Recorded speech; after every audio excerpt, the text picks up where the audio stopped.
Hello friends, welcome to our YouTube channel competition math point. दोस्तों, बहुत सारे student का कमेंट आ रहा था कि सर रीजनिंग बताइए, सर रीजनिंग बताइए। तो दोस्तों, मुझे रीजनिंग उतनी अच्छी आती नहीं है, फिर भी मैं कोशिश करूंगा कि जो भी कुछ आता है मैं आपको जरूर बताऊं। तो रीजनिंग में मुझे मेरा एक दो चैप्टर मैंने कभी पढ़ा ही नहीं है रीजनिंग, इसलिए मेरा एक दो चैप्टर जो है वो कंप्लीट नहीं है। तो मैं एक डेढ़ चैप्टर को छोड़कर बाकी बाद जो भी प्रश्न होगा मैं उसका सॉल्व करा दूंगा। तो चलिए देखते हैं प्रश्न रीजनिंग में क्या क्या प्रश्न है। ठीक है, ये जो प्रश्न है आपको एनटीपीसी स्टेज 1 और 2 सीबीटी एग्जाम का है। और ये जो प्रश्न है अभी आपके पास में दिख रहा होगा प्रश्न, ये प्रश्न जो है ये 28/3/2016 का पूछा हुआ प्रश्न है। ये 28 सॉरी कब का प्रश्न है? 28/3/2016। ठीक है, तो ये जो प्रश्न है 28/3/2016 का पूछा हुआ प्रश्न है। ठीक है, ये शिफ्ट 1 का प्रश्न है। देखिएगा इसमें लगभग एक शिफ्ट का प्रश्न है। ठीक है, एक शिफ्ट के प्रश्न में 22-23 को प्रश्न है, जिसमें हम लगभग 15 से 16 प्रश्न आपको जरूर बताएंगे। तो चलिए देखते हैं प्रश्न से कि क्या कहता है प्रश्न। देखिए प्रश्न नीचे निर्देश दिया गया है कि 103 अमर, बाबू, शेरा और दिया से कहा गया कि वे 4 बहुवैकल्पिक वाले प्रश्न को हल करें, जिसमें 1 2 3 4 है। उनकी ओर से जो उत्तर पुस्तिका चिन्हित है वो नीचे बताया गया। ये है, देखिए क्वेश्चन 1 अमर जो है ऑप्शन 2 डाला, बाबू ऑप्शन 1 डाला, शेरा ऑप्शन 1 डाला, दिया ऑप्शन 3 डाली। क्वेश्चन 2 बाबू 4 डाला, अमर 4 डाला, तो क्वेश्चन बाबू 3 डाला। शेरा का क्वेश्चन ऑप्शन 2 डाला, दिया 4 डाली। इसी प्रकार दिए हुए हैं। कहता है कि बाबू के सभी क्वेश्चन गलत थे। बाबू का जो भी प्रश्न था गलत था। अमर के पहले के 2 जवाब गलत, निश्चित रूप से गलत थे। दिया के 2 उत्तर सही थे, लेकिन उसका चौथा उत्तर निश्चित रूप से गलत था। और अमर व शेरा के केवल एक उत्तर सही था। तो प्रश्न कहता है यहाँ पे, देखिए 1 नंबर प्रश्न, किसका क्वेश्चन 4 सही था। तो देखिए इसको समझने के लिए क्या करना होगा, मुझे ये सेम टू सेम टाइप का एक डायग्राम बनाते हैं, जिससे कि आपको अच्छे से समझ में आएगा। तो चलिए डायग्राम हम क्रिएट कर लेते हैं। सेम टू सेम टाइप का एक डायग्राम क्रिएट करते हैं ताकि आपको अच्छे से समझ में आ जाए। प्रश्न समझना बहुत जरूरी है।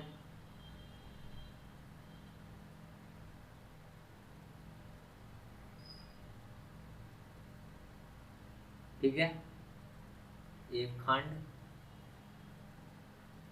ये 2 खंड, क्या वो खंड है? 1 2 3 4 5 गो, 3, ये हो जाएगा 5। ठीक है, अब इसको इस प्रकार से मिला लीजिए।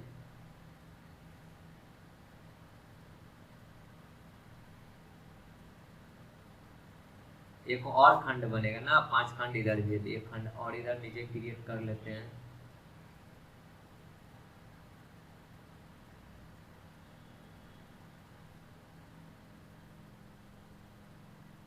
प्रश्न समझ जाइएगा, बहुत ही आसान प्रश्न। ठीक है, देखिए अब कौन कौन है उस प्रकार से हम लोग लिख लेते हैं। देखिए लिखेंगे, प्रश्न सिर्फ समझिए। अमर है तो इधर लिख लेते हैं अमर। ठीक है, फिर कौन है? बाबू, तो लिखते हैं बाबू। उसके बाद शेरा, उसके बाद दिया।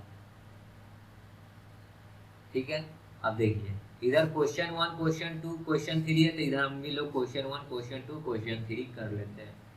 Question 1 question 2 question 3 question 4। अब समझिएगा प्रश्न। प्रश्न अगर समझ जाइएगा बहुत ही आसानी से आपका हल हो जाएगा। देखिए यहाँ पे कहता है बाबू के सभी उत्तर गलत है। तो बाबू कहाँ है? बाबू इस वाले खंड में, इसका सभी उत्तर जो गलत है, मतलब क्वेश्चन 1 भी गलत है, क्वेश्चन 2 भी गलत है, क्वेश्चन 3 भी गलत है, क्वेश्चन 4 भी गलत है। तो मैंने बाबू के सभी उत्तर को गलत कर दिया। ठीक है, अब आगे कहता है अमर के पहले 2 जवाब निश्चित रूप से गलत है। तो अमर का पहला 2 जवाब मतलब कि क्वेश्चन 1 क्वेश्चन 2 निश्चित रूप से गलत है। ठीक है, कहता है दिया के 2 उत्तर सही है। दिया का 2 उत्तर सही है, लेकिन उसका चौथा उत्तर निश्चित रूप से गलत है। इसका चौथा उत्तर जो ये है निश्चित रूप से गलत है। ठीक है, तो निश्चित रूप से गलत कर दिए। अमर व शेरा का केवल एक ही उत्तर सही है। तो अमर में क्या है, वो खंड बचा हुआ है 3 और 4, शेरा का टोटली खंड बचा हुआ है और दिया का 3 गो खंड बचा हुआ है। तो इसमें क्या भराएगा तो देखिए, प्रश्न समझिएगा, ठीक है। देखिए कहता है कि क्वेश्चन 4 किसका सही है, ये बताना है कि क्वेश्चन 4 किसका सही है। तो बाबू का देखिए क्वेश्चन 4 गलत है, शेरा का भी दिया का भी क्वेश्चन 4 गलत है, ठीक है। तो क्वेश्चन 4 किसका सही होगा, या तो अमर का होगा नहीं तो शेरा का होगा। तो अब इस दोनों में देखना है कि अमर का सही है या शेरा का। तो यहाँ पे एक चीज आकर देखिए, यहाँ पे बाबू जब क्वेश्चन 4, ये देखिए बाबू जब क्वेश्चन 4 का ऑप्शन 2 डाला, बाबू जब क्वेश्चन 4 का ऑप्शन 2 डाला तो इसका गलत था, यहाँ देखिए गलत था। तो शेरा भी तो ऑप्शन 4 ही डाली, सॉरी शेरा भी तो क्वेश्चन 4 का ऑप्शन 2 ही डाली है ना। देखिए बाबू जो ऑप्शन डाला वही ऑप्शन तो शेरा भी डाली, तो क्या शेरा भी तो गलत ही हो गई ना। बाबू जो डाला वही शेरा डाली, तो शेरा भी गलत हो गई, यानी कि क्वेश्चन 4 किसका सही हो गया। देखिए यहाँ पे बाबू भी गलत हो गया क्वेश्चन 4, शेरा का भी हो गया, दिया का भी गलत है। तो सही किसका है, तो ओनली अमर का। तो अमर का क्वेश्चन 4 सही है, तो मैंने सही मार दिया। तो देखिए ऑप्शन में ए नंबर ऑप्शन अमर हो जाएगा राइट आंसर। तो किसका सही है, अमर का, ठीक है, समझ गए। आगे देखिए दूसरा प्रश्न, शेरा का कौन सा प्रश्न सही है। शेरा कहाँ है, यहाँ है। शेरा का कौन सा प्रश्न सही है, इसमें 3 गो ऑप्शन है, ठीक है। 3 गो में से इसका कोई एक ही गो प्रश्न सही है। क्या है कि यहाँ पे देखिए कह रहा है कि अमर व शेरा का केवल एक ही उत्तर सही है। तो अमर का अगर एक उत्तर ये सही है चौथा, तो मतलब क्या है कि अमर का जो ये तीसरा उत्तर होगा ये निश्चित रूप से गलत होगा, क्योंकि अमर और शेरा का सिर्फ एक ही उत्तर सही है। तो अमर का तो चौथा नंबर उत्तर सही है, तो तीसरा और दूसरा और पहला गलत ही है, ठीक है। शेरा का भी एक ही उत्तर सही है, तो शेरा का एक उत्तर गलत है, बाकी बात 3 उत्तर में भी भरना है, लेकिन उत्तर तीनों में से 2 को गलत और एक ही सही है। तो वो देखते हैं कि कौन सा उसका सही है। तो चलिए इस डायग्राम में आते हैं। शेरा देखिए बाबू जब क्वेश्चन 1 का एक ऑप्शन डाली, शेरा भी क्वेश्चन 1 का एक ऑप्शन डाली, तो बाबू का टोटली गलत है, तो शेरा भी गलत हो जाएगी। तो फर्स्ट ऑप्शन इसका भी गलत हो गया, मतलब फर्स्ट क्वेश्चन शेरा गलत है। फिर कहते हैं इसका 2 गो ऑप्शन बचा, क्या सॉरी 2 गो प्रश्न बचा, क्वेश्चन 2 और क्वेश्चन 3। अब देखिए यहाँ पे अमर में आइए, अमर क्वेश्चन 3 जो डाला है 3 ऑप्शन, तो शेरा भी क्वेश्चन 3 का क्या डाली है 3 ऑप्शन। तो अमर का क्वेश्चन 3 जब गलत है तो शेरा का भी तो क्वेश्चन 3 गलत ही होगा ना, जब ऑप्शन सेम है तो गलत ही होगा। तो ये भी गलत हो गई, यानी कि शेरा का कौन सा उत्तर सही है। तो यहाँ पे देखिए आपको दिख रहा होगा कौन उत्तर, 2 नंबर ऑप्शन इसका सही है। तो देखिए कि 2 नंबर क्वेश्चन कहाँ है, बी नंबर ऑप्शन, यानी क्वेश्चन 2 शेरा का सही है, ठीक है। तो शेरा का कौन सा उत्तर सही है, क्वेश्चन 2। अब देखिए तीसरा नंबर प्रश्न करता है, दिया के कौन से 2 उत्तर सही है। दिया देखिए दिया का 2 गो उत्तर सही है, लेकिन इसमें 3 गो अभी मतलब कि खाली है, तो इसमें से एक क्वेश्चन गलत है, बाकी बात उसका 2 क्वेश्चन सही है। तो यही पता लगाना है कि उसका कौन सा उत्तर गलत है। चलिए देखते हैं, सॉरी पूछ रहा है कि कौन सा 2 उत्तर सही है, तो सही का बताना है। तो चलिए देखिए यहाँ पे अमर क्वेश्चन 4 डाली, अमर क्वेश्चन नंबर 2 का ऑप्शन 4 डाला, तो दिया भी क्वेश्चन नंबर 2 का ऑप्शन 4 डाला। तो ये 4 जब डाला तो इसका गलत है, यहाँ पे देखिए तो ये भी तो दिया 4 डाली, तो दिया भी तो गलत ही होगी ना, तो दिया को भी गलत कर देते हैं। तो दिया भी क्वेश्चन 2 का 4 ऑप्शन गलत हो गया, ठीक है। तो सही कौन हो गया, तो सही हो गया क्वेश्चन 1 क्वेश्चन 3, ठीक है। तो सही उसका कौन कौन हो गया, क्वेश्चन 1 और question 3, option number B, question 1 और क्वेश्चन 3, ठीक है। ये प्रश्न आपको मैं एक डायग्राम से समझा दिया हूँ। अगर अच्छा लगेगा वीडियो तो नीचे रेड कलर में सब्सक्राइब बटन होगा, उसे क्लिक करके सब्सक्राइब कर लें और वीडियो को ज्यादा से ज्यादा लाइक और शेयर करें। चलिए आगे बढ़ते हैं दूसरे नंबर प्रश्न में। देखिए चौथा नंबर प्रश्न क्या कहता है, इनमें से जो अनोखा है उसे मालूम कीजिए। अनोखा कौन सा है उसको मालूम करना है। तो देखिए 1 है, 8 है, 27 है, 36 है, उसके बाद कितना है 125, उसके बाद 216। अब आप देखिएगा कि इसको हम लोग किस प्रकार लिख सकते हैं। इसको 1 का क्यूब, 8 को क्या लिख सकते हैं 2 का क्यूब, 27 को क्या लिख सकते हैं 3 का क्यूब, 36 को क्या लिख सकते हैं 6 का स्क्वायर, ठीक है 6 का स्क्वायर होता है 36। 25 को क्या लिख सकते हैं 5 का क्यूब, और 216 को क्या लिख सकते हैं 6 का क्यूब। अब आप देखिए यहाँ पे कि यहाँ पे सॉरी क्यूब, 1 का क्यूब 1, 2 का क्यूब 8, 3 का क्यूब 27, 6 का स्क्वायर 36। तो यहाँ देखिए इस सब में क्यूब हो रहा है, ठीक है। इस यहाँ भी क्यूब हो रहा है, यहाँ भी क्यूब हो रहा है, और सिर्फ ये वाला जो है 6 का स्क्वायर 36, जो कि स्क्वायर के टर्म में है। तो अनोखा कौन हो जाएगा? C number option 36। ठीक है, आगे बढ़ते हैं अगले प्रश्न में। 5 नंबर देखिए क्या कहता है। एक लड़की की ओर इशारा करते हुए राजीव ने कहा कि यह मेरी भाई के पिता की एकमात्र पुत्री है, यदि ऐसा है तो उस लड़की का राजीव से क्या संबंध है? तो कौन कहता है? एक लड़की की ओर इशारा करते हुए राजीव कहता है, राजीव किसको और इशारा करते हुए कहता है? एक लड़की की ओर। लड़की को कर लेते हैं यहाँ, ठीक है।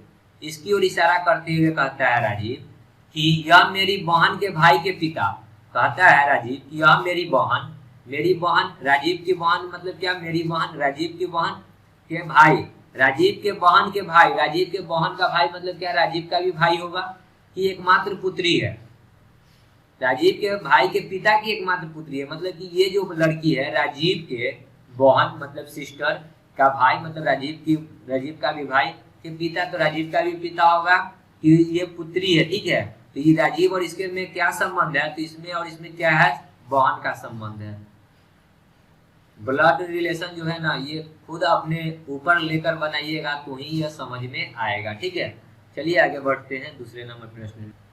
देखिए 6 से 8 तक के प्रश्न है। आपकी ओर चेहरा किए हुए 5 लड़की आपके सामने बैठी हुई है, आपकी ओर चेहरा किए हुए। ठीक है, तो 5 लड़की है। तो देखिए कैसे ये सॉल्व होगा, बहुत ही आसान प्रश्न है। आप मान लीजिए कि आप यहाँ हैं तो हम यहाँ हैं, ठीक है, और मेरा फेस इधर की ओर है। ठीक है, इधर की ओर फेस है, तो इधर अगर 5 गो लड़की बैठेगी तो मैं लड़की का एक डायग्राम बना देता हूँ। लड़की 1, लड़की 2, लड़की 3, लड़की 4 और ये 5। इस सबका फेस किधर होगा? मेरी ओर। ठीक है, इस सबका फेस किधर होगा? मेरी ओर। अब कहता है प्रश्न देखिए, रूही और मनाली क्रमशः ऊर्जा के दाएं एवं बाएं बैठी हुई है। ठीक है, तो कौन है? रूही और मनाली ऊर्जा के दाएं एवं बाएं बैठी हुई है। तो यहाँ पे लिखिए ऊर्जा, ठीक है, और ऊर्जा के दाएं और बाएं। दाएं में कौन है? रूही, और बाएं में कौन है? मनाली। तो दाया, इसका दाया किधर हो जाएगा? देखिए ये मेरी ओर फेस किए हुए, तो इसका दाया इधर होगा और बाया इधर होगा। तो इधर कौन बैठेगा? रूही, ठीक है, और उधर कौन बैठेगा? इसका बाया इधर हुआ, तो बाएं में कौन बैठी हुई है? मनाली। ठीक है, अब कहता है आगे, मनाली व तान्या के बीच ध्वनि बैठी हुई है। मनाली यहाँ है और इसके बीच में कौन बैठी हुई है? ध्वनि। तो बीच में ध्वनि बैठाते हैं, ध्वनि। तो इसके साइड में कौन बैठेगा? तान्या। तान्या के बीच में है तो मनाली और तान्या, तो यहाँ क्या हो जाएगा? तान्या। देखिए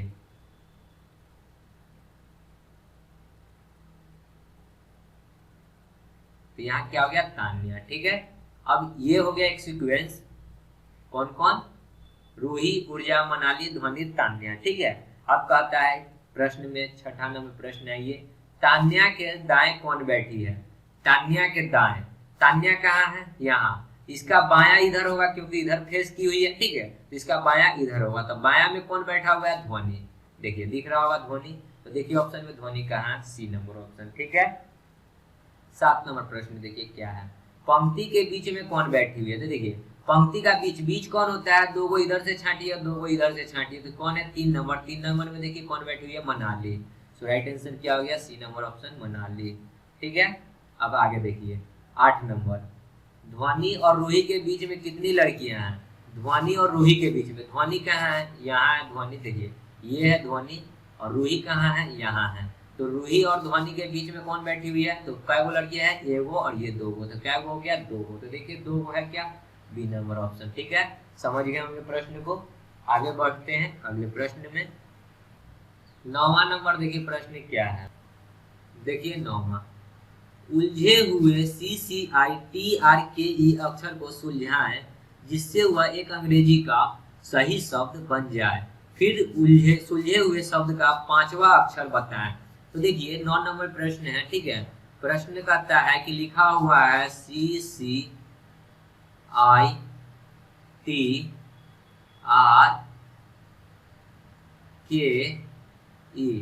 देखिए दोस्तों, ये प्रश्न समझने के लिए आपको इंग्लिश के वर्ड पावर पे मजबूत होना होगा। यदि आपका वर्ड पावर मजबूत है तो प्रश्न बहुत ही आसानी से बना लेंगे। आप इसको देख रहे होइएगा ना, तो ये क्रिकेट लिखा हुआ है, ठीक है।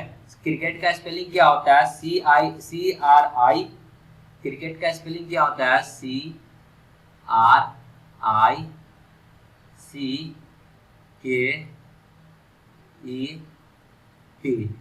क्रिकेट, ठीक है।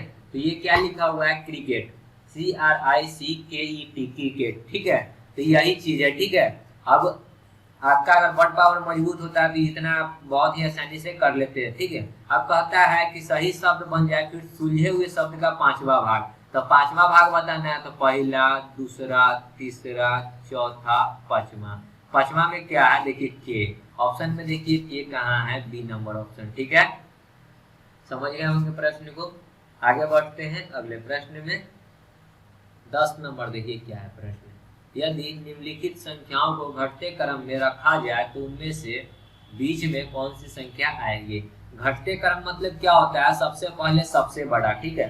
सबसे बड़ा, उससे छोटा, उससे छोटा, उससे छोटा, उसके बाद लास्ट में सबसे छोटा। तो घटते वर्ण में यही होता है। तो देखिए कि सबसे बड़ा आखिर है कौन, तो देखते हैं कि सबसे बड़ा कौन है। तो 44 56 है, यहाँ 44 65 है, फिर यहाँ 46 55 है, 46 65 है, यहाँ 45 65 है। तो सबसे बड़ा आपको दिख रहा होगा 46 65। तो सबसे पहले क्या लिखाएंगे? 46 65। अब 46 65 से कम क्या है? तो 46 55। तो इसके बाद क्या हो जाएगा? 46 55, ठीक है।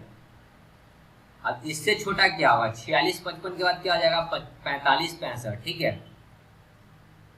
45 65। अब इससे छोटा क्या हो जाएगा? 45 65 से 44 56 नहीं होगा, 44 65 होगा, ठीक है। 44 65। और सबसे लास्ट में क्या है? तो 44 56, ठीक है। अब हमसे क्या कहा है कि घटते क्रम में लिखे और बीच में कौन सी संख्या आएगी। तो बीच देखिए, ये हो गया पहला, ये हो गया दूसरा, ये हो गया तीसरा, और ये हो गया चौथा, ये हो गया पांचवा। तो देखिए 5 को में बीच कौन आता है? 3 वाला संख्या। तो 3 कितना है? 45 65। तो कितना आ जाएगा right answer? 45 65, C number option, ठीक है। समझ गए होंगे प्रश्न को। आगे बढ़ते हैं अगले प्रश्न में। 11 नंबर देखिए क्या कहता है। मोहन रोहन से लंबा है। मोहन रोहन से लंबा है, यानी लंबा कौन है? मोहन है। लंबा किससे? तो रोहन से। तो इधर एरो करके रोहन कर देते हैं, ठीक है। अब आगे कहता है वह फरहान से, ठीक ना है। फरहान से छोटा है कौन? मोहन। मोहन छोटा है, ठीक है। मोहन छोटा है किससे? फरहान से। तो फरहान की इधर एरो कर देते हैं, यानी फरहान जो है बड़ा है, ठीक है।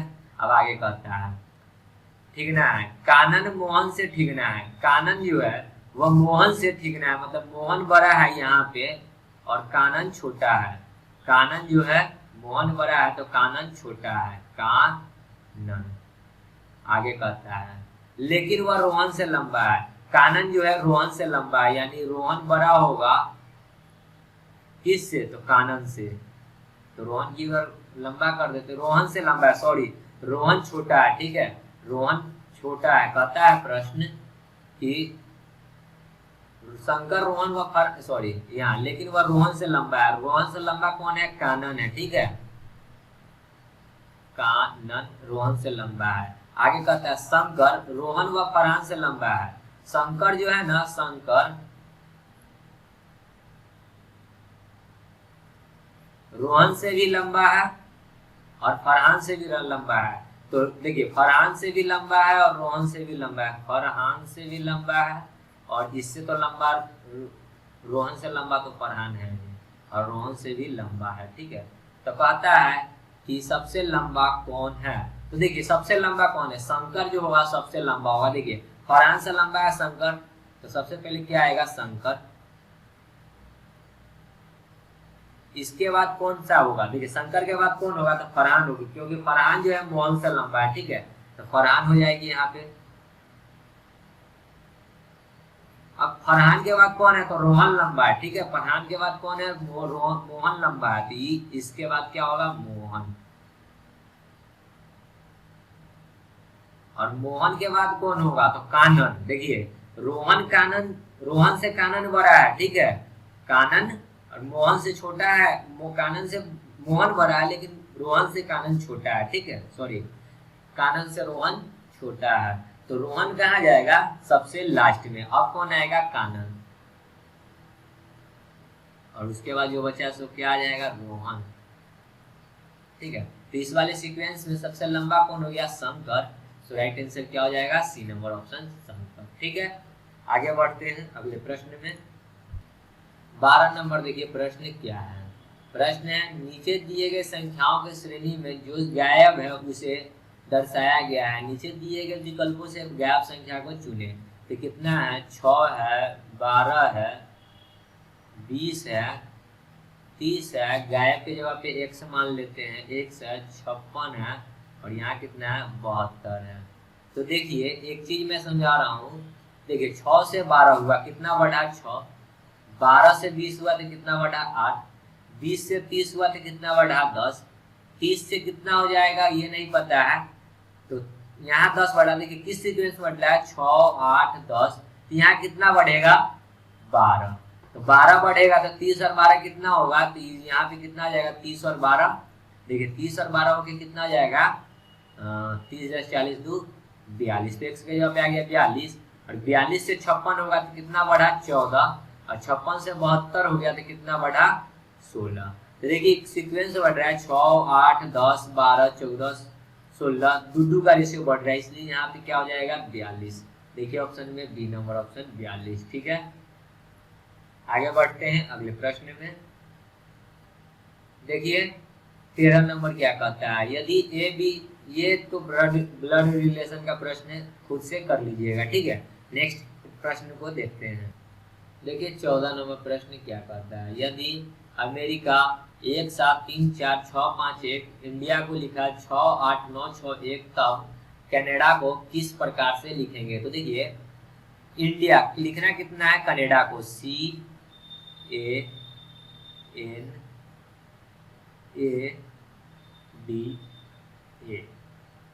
कनाडा को लिखना है। तो देखिए सी के लिए इसमें कौन सा लेटर यूज किया था, यहाँ पे है सी के लिए कितना लिखा है 5, और देखिए तो सी के लिए क्या लिखेंगे हम लोग भी 5, तो सी के जगह पे लिख देते हैं 5। ए के लिए कितना लिया, तो यहाँ ए देखिए ए है, कितना लिया 1, यहाँ भी ए है तो कितना लिया है 1, इसमें भी ए है तो कितना लिया 1, यानी ए का वैल्यू क्या लिया है 1, तो 1, ठीक है। एन देखिए कहाँ है, इंडिया में एन है, एन कितना लिया है 8, ठीक है, तो एन के जगह पे डालेंगे 8। ए के लिए तो ए के लिया है, ठीक है, तो 1। डी के लिए कितना लिया, तो देखिए डी है यहाँ तीसरा नंबर में कितना है 9, तो 9। फिर ए के लिए क्या लिखा है 1, यानी कितना हो जाएगा 51 81 91। देखिए ऑप्शन में 51 81 91, आपको बी नंबर ऑप्शन दिख रहा होगा 51 81 91, ठीक है। समझ गए होंगे प्रश्न को। आगे बढ़ते हैं अगले प्रश्न में।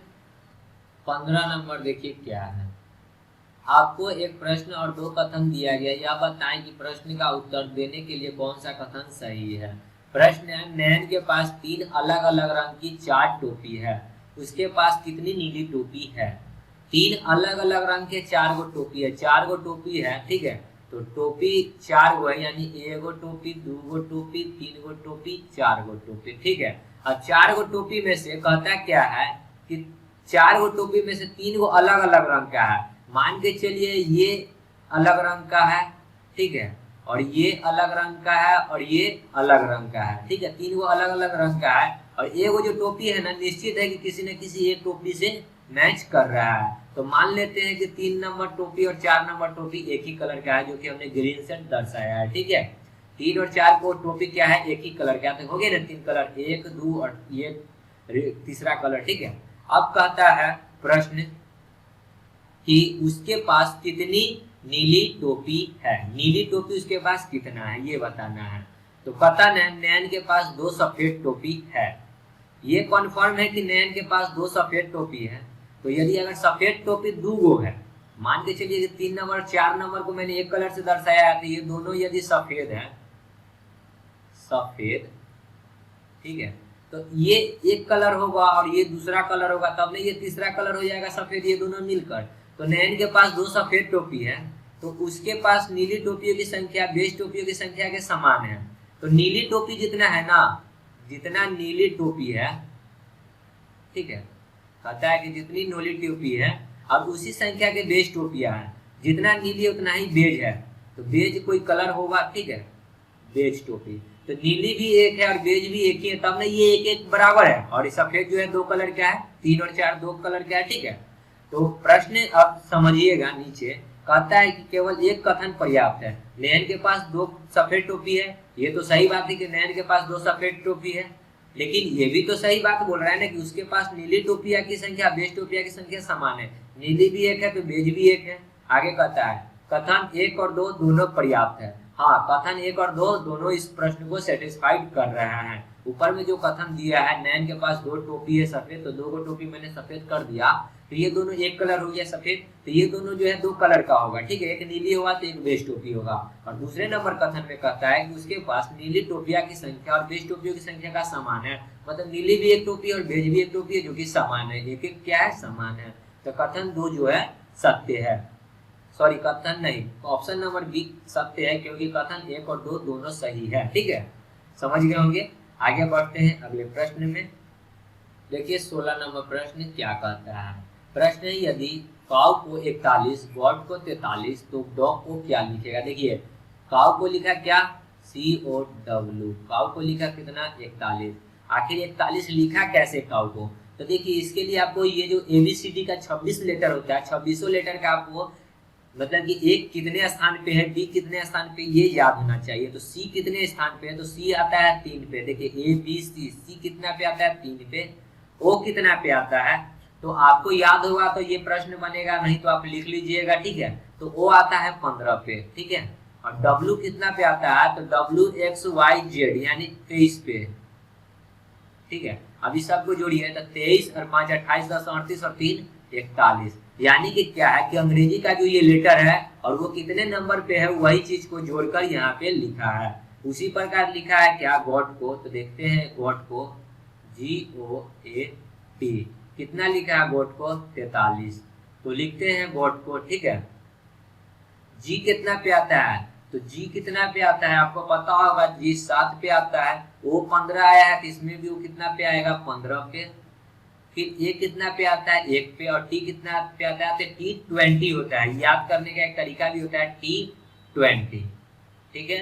जोड़िए 20 और 1 21, 5 26 10 36 और 7 36 7 कितना होता है 43, यानी कि इसको भी जोड़ने पे आ गया 43, ठीक है। तो उसी प्रकार आप डॉग को लिख लीजिए DOG, डी कितना पे आएगा 4 पे, ओ का कितना है 15 और जी का कितना है 7, 15 7 22 और 4 कितना हो जाएगा 26, यानी डॉग को कितना लिख सकते हैं 26। देखिए ऑप्शन में डी नंबर ऑप्शन, ठीक है, समझ गए होंगे प्रश्न को। आगे बढ़ते हैं अगले प्रश्न में।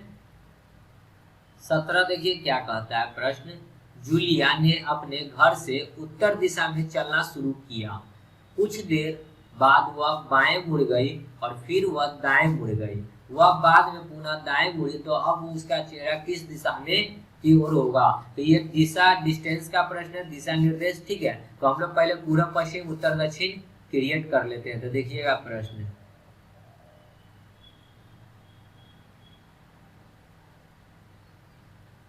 ठीक है। अब आपको नाम लिख लेते हैं, ठीक है। ये पता होना चाहिए कि पूरब किधर होता है, पश्चिम किधर होता है इसमें, तो इधर होता है पूरब, इसको कहते हैं ईस्ट, इसको कहते हैं वेस्ट, पूरब पश्चिम, ठीक है।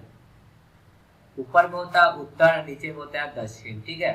तो ईस्ट वेस्ट नॉर्थ और नीचे में साउथ, पूरब पश्चिम उत्तर दक्षिण, ठीक है। और कोई भी जब प्रारंभ करेगा ना चलने से, तो यहाँ से प्रारंभ करेगा इस वाले बिंदु से, ठीक है। इस चीज को याद रखिएगा, यहाँ जो होता है ना यहीं से कोई चलना प्रारंभ करेगा हमेशा, ठीक है।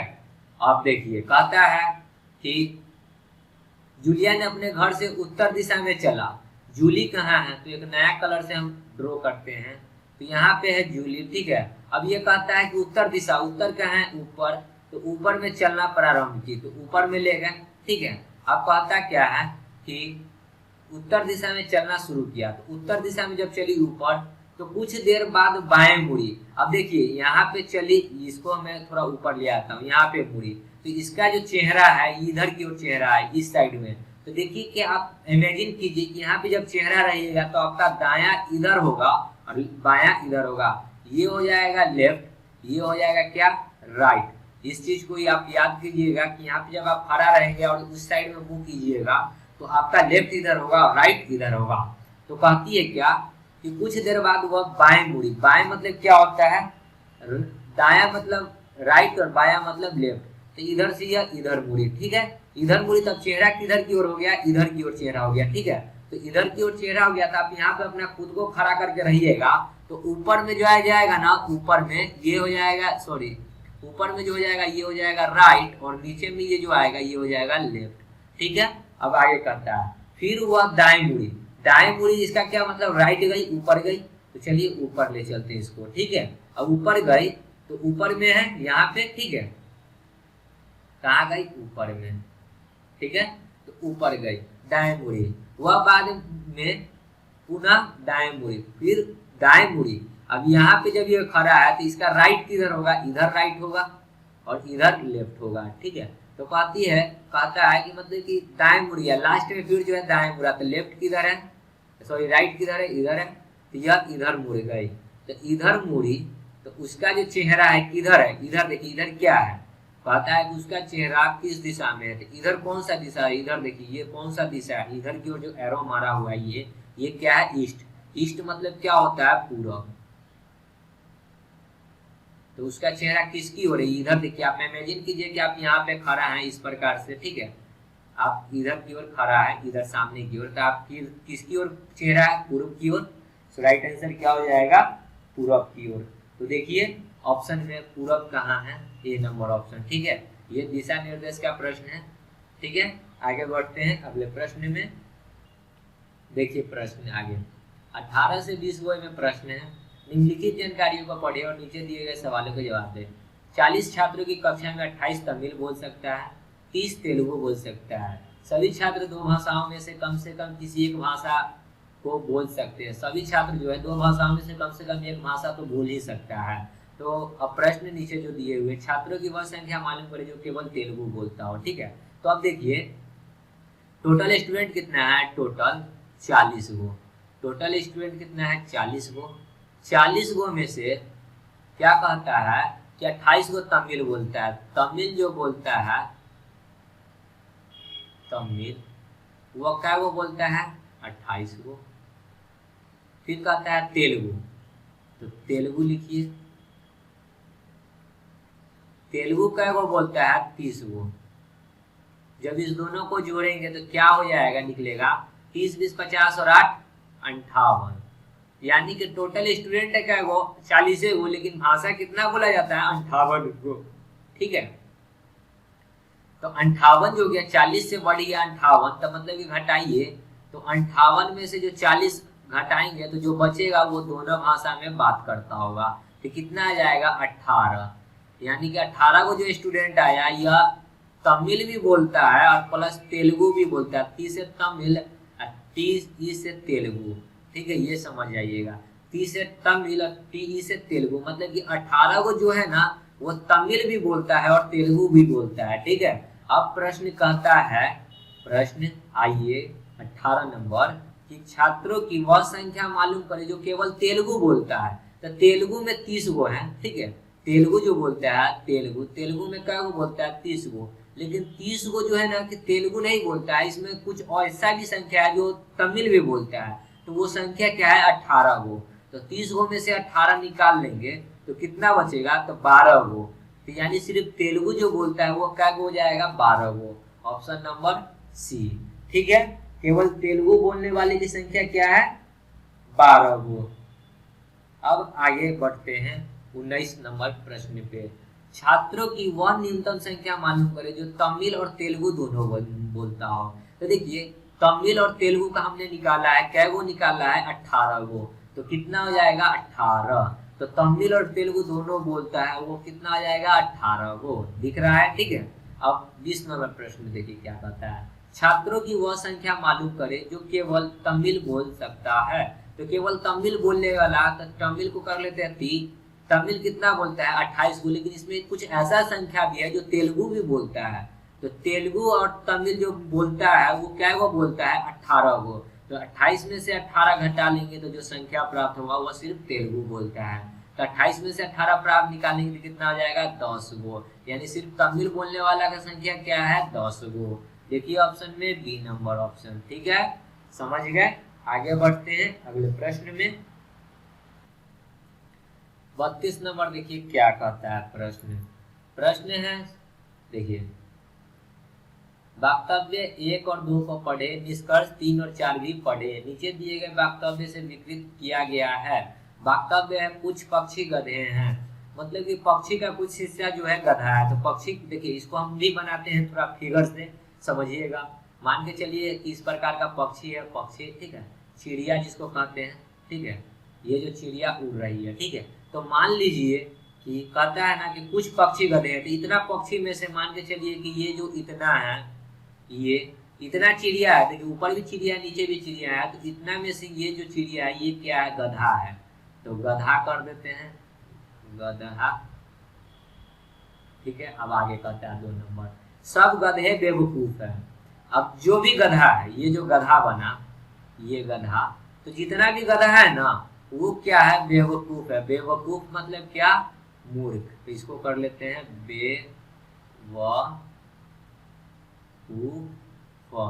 ठीक है, तो जितना गधा है वो बेवकूफ है। ठीक है, अब हम लोग आते हैं निष्कर्ष पे। निष्कर्ष क्या दे रखा है कि सब पक्षी बेवकूफ है। पक्षी सब क्या, पक्षी तो सबको हम लिए ही नहीं है। पक्षी सिर्फ कितना लिए कुछ में, पक्षी टोटल लेते तब ना लिखते कि टोटल को घेर कर लिखते कि गधा है, लेकिन कितना को घेरे कुछ पक्षी को लिखे गधा। तो यहाँ कहता है और जितना भी गधा है ना वो बेवकूफ है। ठीक है, तो पक्षी तो थोड़ा ही सा है, लेकिन यहाँ पे क्या कहता है सब। सब जो पक्षी तो है ही नहीं, तो ये तो गलत हो गया। ठीक है, सब पक्षी तो लिए ही नहीं, पक्षी का कुछ ही हिस्सा ने लिए गधा, और जो भी गधा है वो बेवकूफ है ना। ठीक है, 4 नंबर दिन कहता है कि कुछ पक्षी बेवकूफ है। हाँ, पक्षी का कुछ हिस्सा गधा है, पक्षी का कुछ हिस्सा गधा है, और गधा जितना है वो बेवकूफ है। तो ये सही है, ऑप्शन नंबर 4 आपका सही हो जाएगा। तो देखिए चुनाव करें कि कौन सा निष्कर्ष सही है। केवल 3 तो सही है ही नहीं, क्योंकि सब पक्षी तो गधे थे ही नहीं। कुछ पक्षी गधे थे, सब नहीं थे, कुछ गधे थे। बी नंबर ऑप्शन है केवल 4 सही है। हाँ, केवल 4 सही है। कुछ पक्षी गधे थे, जो गधा था वो बेवकूफ था। तो कुछ पक्षी जो था, मान के चलिए कुछ पक्षी निकाले थे जो गधा था, और यही गधा ना है जो बेवकूफ है। तो 4 नंबर आपका सही हो जाएगा। ठीक है, समझ गए होंगे प्रश्न को। ठीक है, 23 नंबर देखिए प्रश्न क्या कहता है। 5 विद्यार्थी प्रियंका, मैरी, सुनील, आशा व रियान एक कतार में खड़े हैं। कोई कतार है जिसमें ये सभी खड़े हैं। ठीक है, कहता है कि प्रियंका सुनील और आशा से आगे है। प्रियंका जो है सुनील और आशा से आगे है। मान के चलिए यहाँ प्रियंका है, प्रियंका किससे किससे आगे है, सुनील और आशा से। तो इसके पीछे जो होगा कौन होगा, आशा। सुनील और आशा मतलब कि प्रियंका जो है सुनील और आशा से आगे खड़े, मतलब क्या है कि सुनील इसके पीछे नहीं होगा। सुनील देखिए कहता है प्रियंका सुनील और आशा के आगे है, मतलब आशा के आगे कौन है, प्रियंका। तो यहाँ पे कौन आएगा, आशा, और तब कौन आएगा, सुनील।